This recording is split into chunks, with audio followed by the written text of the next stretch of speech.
colleague Ron. That was $10 worth.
Ladies and gentlemen, we'll commence the final session of the 2018 Australian National Billiards Finals. The current score is 12-16 for Matthew Bolton, 7-07 for Steve Mifsud, and Matthew Bolton will be in hand on 2. I'll now leave him in the hands of the referee, Kim Ivett, and I'll just make sure that everybody's turned their mobile phone off. Thank you. Well, welcome back to Cue Ball TV for the final session of the 2018 Australian National Billiards Championship. Which is a culmination of 12 days of snooker and billiards here at the Reventon Snooker Academy at the Yarraville Club in Melbourne.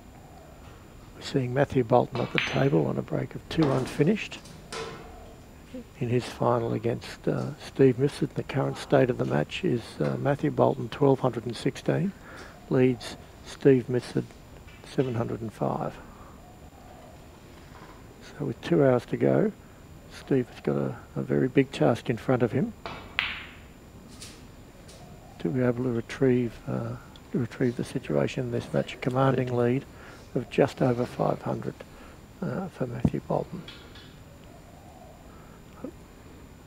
This is David Pitt for Cue Ball TV, and I'd like to welcome into commentary with me in the commentary booth Paul Cosgrove, the President of the Victorian Billiards and Snooker Association and the Tournament Director here at these championships. Welcome, Paul.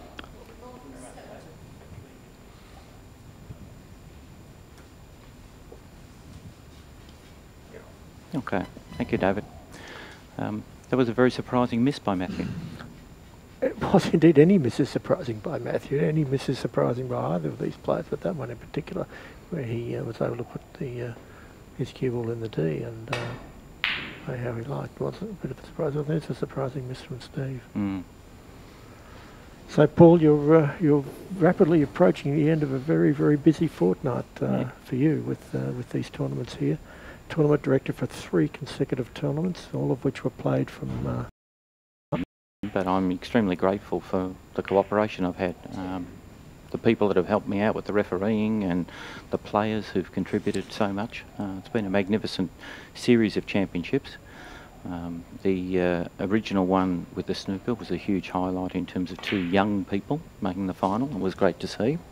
And in this National Billiards, to see Josh Burns qualify at the age of 20 to get through to the knockout stage, and beating David Collins to achieve that, I thought was huge. Yep. And from a personal point of view, I was very pleased to see my son David get to the semi-final stage. It's the best he's done in the National, and I was very proud of his achievements. Yeah, tremendous effort by David. He did it the hard way, beating a 3-time national champion Joe Manici, and then beating the current New South Wales champion Michael Pearson on the way through. This is incredible, this sequence we're watching now. While we've been chatting for the last minute or so, nobody's scored. They've each missed in succession, and Matthew's just having a look now to see whether he can run through the white into the corner. Run-throughs are always very hard to judge, David, aren't they? There's just there might be a danger of a double kiss here. Then again, he might be playing a cannon. Look at this. Yeah, a little nice cannon. Just left himself too close to the red to be able to do anything useful with it, but he cleared the white away from the pocket. He just needed to hit that one a bit harder, I think. So, if he gets lucky, they're touching. I don't think they are. Oh, that's a stroke of luck for Matthew, and his father, who's sitting behind me, agrees with that sentiment. So yeah, he's gone from bleach to chocolates here because he really didn't have much of a shot, and now he's just got the standard respot position from which he's going to. It's an amazing situation to have the touching ball, especially with the really good players, because they tend to play their cannons always to have the balls come apart. They work very hard on the second ball contact in terms of pushing the ball over the hole, but when they reach the second ball, they almost always are pushing it a bit further and creating a space. So a touching ball is very uncommon with these very good players.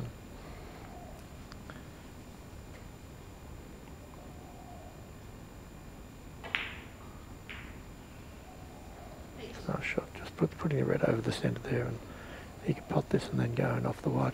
So Paul, you talked about this snooker briefly, and you talked about this championship, but in between those we had what was undoubtedly one of the strongest fields we've had in Australia for a long time, with the Australian Open Billiards, where we had 2 visitors from England, 2 from Singapore and 4 from India. Altogether we had about 8 or 10 of the world's top 20 playing here at Yarraville, and what a great tournament that was. It was fantastic, and it's a tremendous performance for us. It brings enormous cachet to our tournaments to be having such great players come and play here, and we were lucky enough as the BBNSA to have the patron governor, Linda Dessode, AC, to have us at the Government House for the launch, and that sort of event is only adding to the prestige of these tournaments and the brilliance of billiards and an appreciation of how good this game is. Absolutely right. I was fortunate enough to be invited along to Government House for that launch, and it was a terrific occasion. A number of the international players and a number of the local players went out there, played on the beautiful antique John Roberts model billiards table that was installed in there in the 1870s by Alcox. It's remained in the same position ever since, and has never been touched. It's kept in beautiful condition by the Government House staff. I think they come out and polish it every morning. Just a great treat to be there at Government House. And the overseas players were just gobsmacked with how well that table, which has been in position for over 140 years, played, considering it very rarely gets used. Interesting position here for Matthew. He's trying to swerve around here to get a cannon. Oh, what a great shot that was. You have to swerve into the white in sort of a semi-masse style there to swing that yellow ball around the table off the cushion into the red. You can't say that it's finished particularly favourably for him, but I think you might find Matthew trying to run through this red into the ball pocket. This will be a very good shot if he can pull it off. Look at he's hit that very, very well, but not quite well enough. It's an incredibly difficult shot. Yeah, at that end of the table in particular, because the side's going to be across the nap is the same as against the nap, so you really have to hit that one absolutely spot on. Hasn't left Steve with any real choice here except to pot the white and try a double balk, I think, but I try not to make too many predictions when I'm watching commentating here, because invariably the players prove me wrong. Difficult double balk here, but a very easy single balk, so you might just find Steve putting the red up into balk and putting his ball on the top cushion. He hasn't hit that hard enough, and he's actually left the red out of balk. Still not in an easy position. Very difficult position. Matthew being 500 in front, I think you'll find that he has absolutely no interest whatsoever in moving that red off the cushion for Steve, so they'll either be playing safe here or perhaps having a go at it all-round cannon. Just playing safe, let Steve work out what to do with the red. Good tactics there by Matthew. So we're just seeing a little tactical battle here as they each try and leave the balls in a position where the other one can't score. Steve would have liked to have potted that yellow then, so that he could play it up the ball. Matthew's got the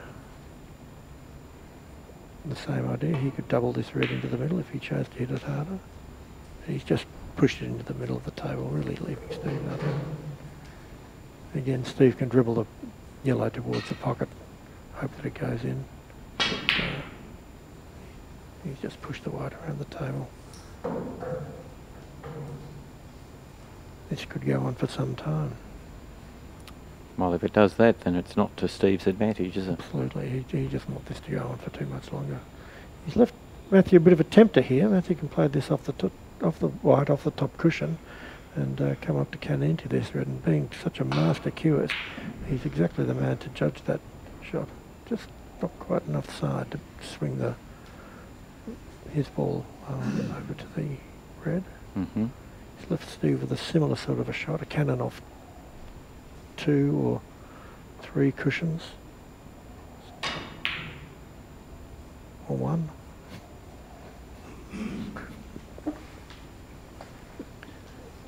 Or 4. So you feel your predictions are not going well, David, is it?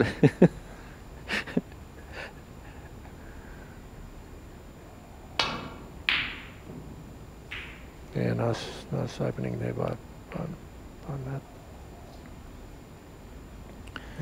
He's finished on the cushion, which is unfortunate. No, Paul, I never make predictions, and I never will. Well said. It's a very interesting thing in billiards that there is a choice of shots in terms of how you can play, etc.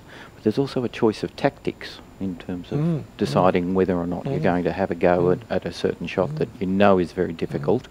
And also, if you do choose to play it, there's a choice of pace at which you play it in terms of what you leave if you don't happen to make it when you know it's so difficult.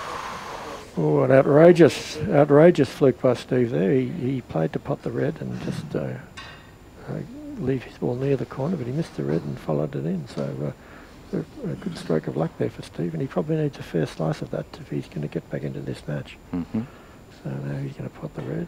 No, try and follow it in. No, he's just gone down for the cross loser, bringing the red up into the middle of the table. Yes, it is true about that choice of shots, and in fact, English billiards is unique in that it's the only cue sport with 3 modes of scoring. Most of the pool games and snooker and so forth is solely a potting game. The carom games, of course, are cannon games, but this game is the only game which has cannons and pots, and also in offs. And the only other game that I know of that even combines two of those modes is Russian billiards, where you have pots and in offs.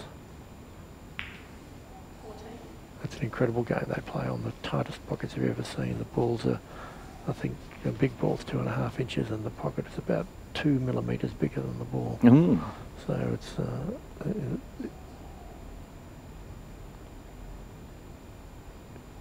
shots that look as though they're going into the middle of the pocket.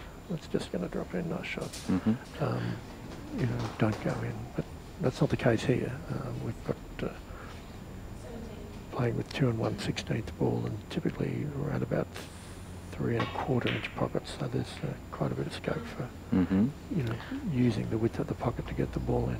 Anyway, Steve's converted that lucky fluke he had into quite a good position here. He's got both balls down to the top of the table. He's just having a bit of a think about how to deal with this, pushing the red up towards the middle and hoping to come back after 1 or 2 in offs to bring his ball back down to the top of the table. Bring the red and his ball down to the top of the table.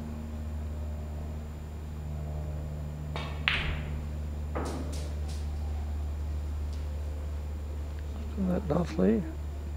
Ooh. I think you find that that's just snuck into balk, which is it's a terrible blow for Steve. He was just trying to leave that, you know, a few just inches, outside balk. Preferably 6 inches to a foot outside balk, but they ironed the table in between the in between each session in this final, and it might just be that that's what's caught Steve out there. So that would make it the tournament director's fault. I didn't say that. No.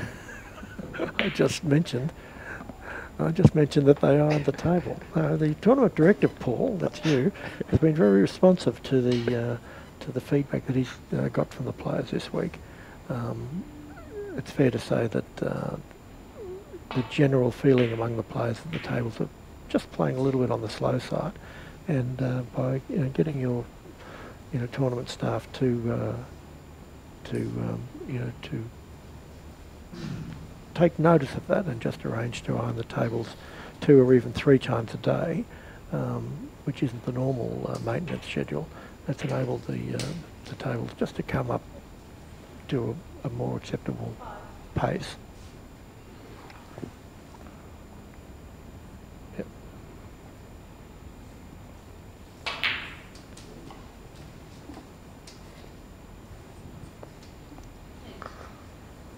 So you'd expect the second pot off the spot here? I would. So Matthew there. I just waited, yeah.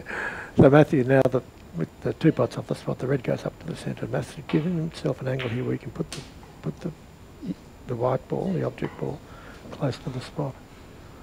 Not many people watching here, Paul, would realise just the incredible amount of work that goes into a tournament like this, both in terms of the cost, in the tens of thousands of dollars, and the effort required by the all-volunteer force which runs the tournament, the planning that's been going on for 12 months for the 3 events, and the actual amount of work as the tournament comes closer.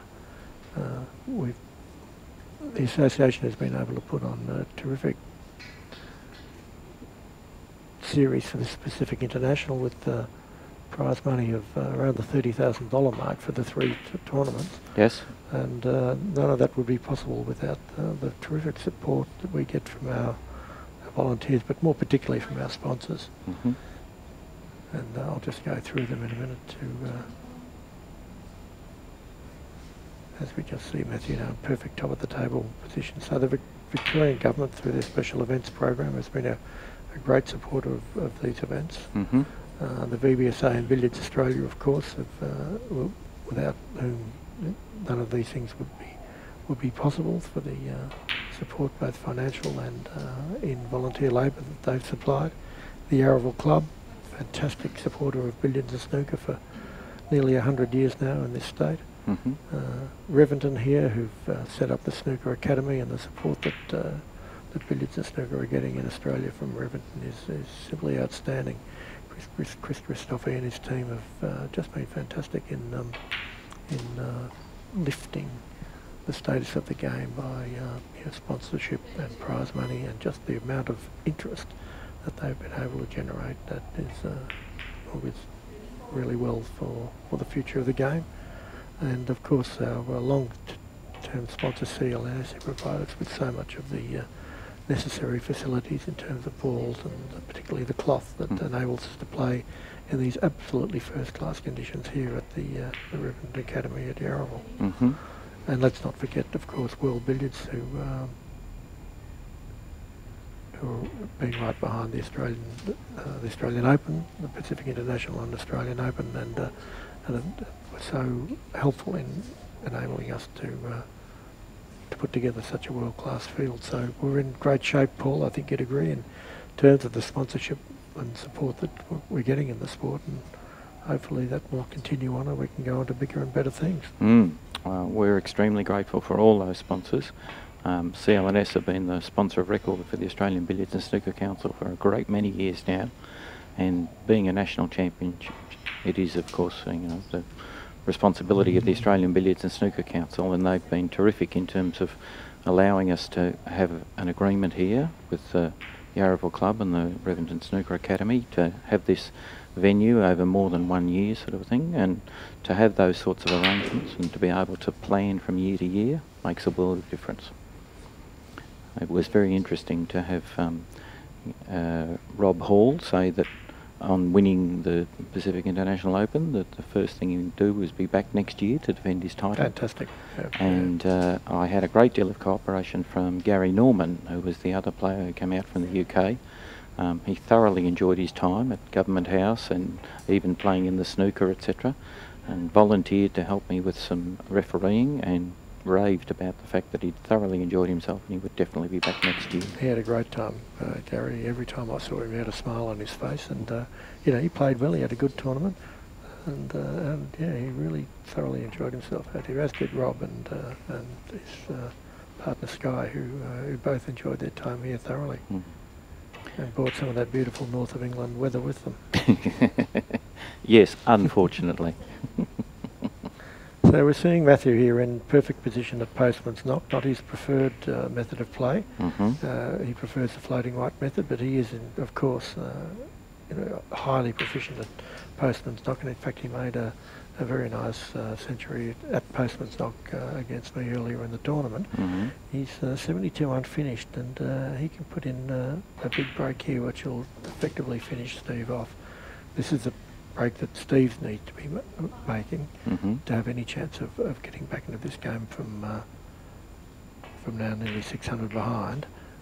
But if Matthew can knock in even a couple of hundred here, then it's curtains for Steve, because it just won't be time, even if he occupied the table, to make up that sort of a deficit, and certainly not against a player of Matthew's class, who is going to be continuing to score. The only way Steve can get back into it is to just keep Matthew off the table altogether. But here's Matthew in his preferred position.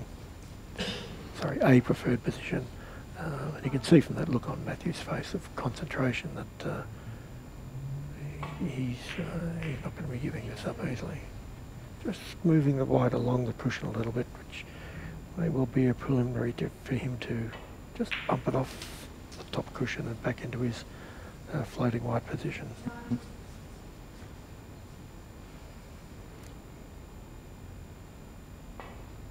Kicking that slightly, that's beautiful. He's just kicked the white up off the top cushion and yet close to the spot, and now he can come back up and move it even closer.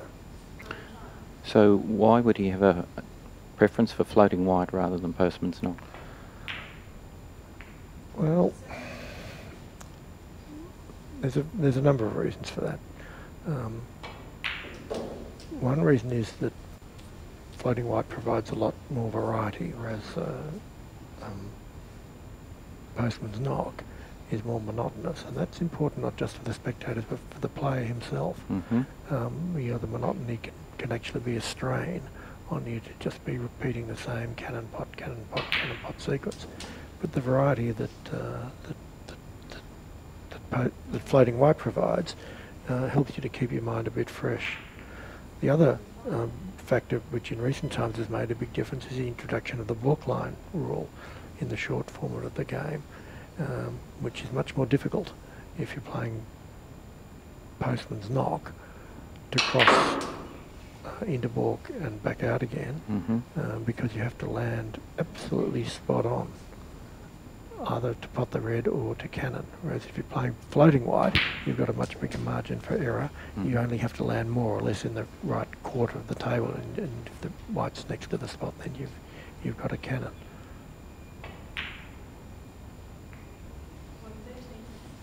So he's just going along nicely here. Little slow pot. A little bit faster than slow. He's run up there to leave a red to white cannon. 116 to go, and really Matthew's just cruising along here. Thin cannon. Push the red over the corner. It's all going beautifully. So having pushed the white down, you would expect the next cannon to push the white up? That's right. This next shot, he'll be trying to push that white up more or less onto a line parallel with the red spot. He didn't quite achieve that, but he's left himself.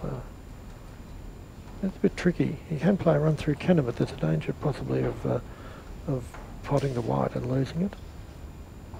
So he's having a little bit of a think about what he's going to do here. It didn't quite work out how he hoped.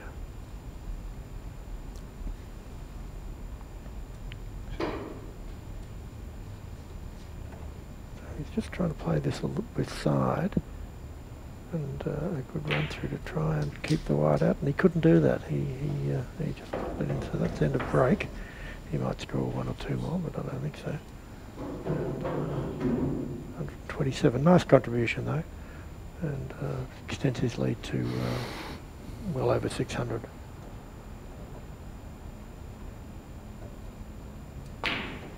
Oh, this looks like a pretty good shot. Beautiful shot to get both balls into balk from there. That's a really good shot. He's left them closer together than he would like, but I mean, he can't be fussy in that sort of scenario.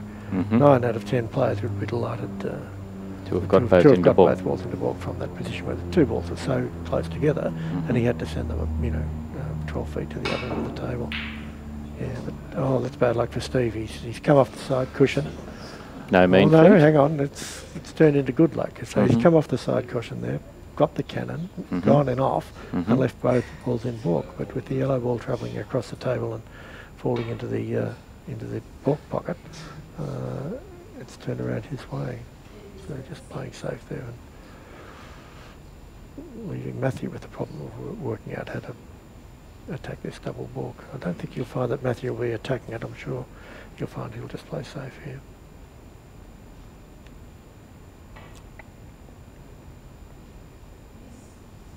Which he's done. Nice shot to just leave himself near the cushion. He would prefer to have been on the cushion, because he has left Steve some sort of a shot here. Steve's choices here to pot the red, run over to the side cushion where he might be able to go in off the yellow, or the more aggressive shot which he is playing, which is a cannon. Knock the yellow down to the other end of the table and cannon. Oh, he did that beautifully. Full onto the red and put it right over the pocket. That's a great shot. So a very aggressive shot, but Steve needs to be aggressive at this stage of the match. Wonderful shot. Wonderful pace and control.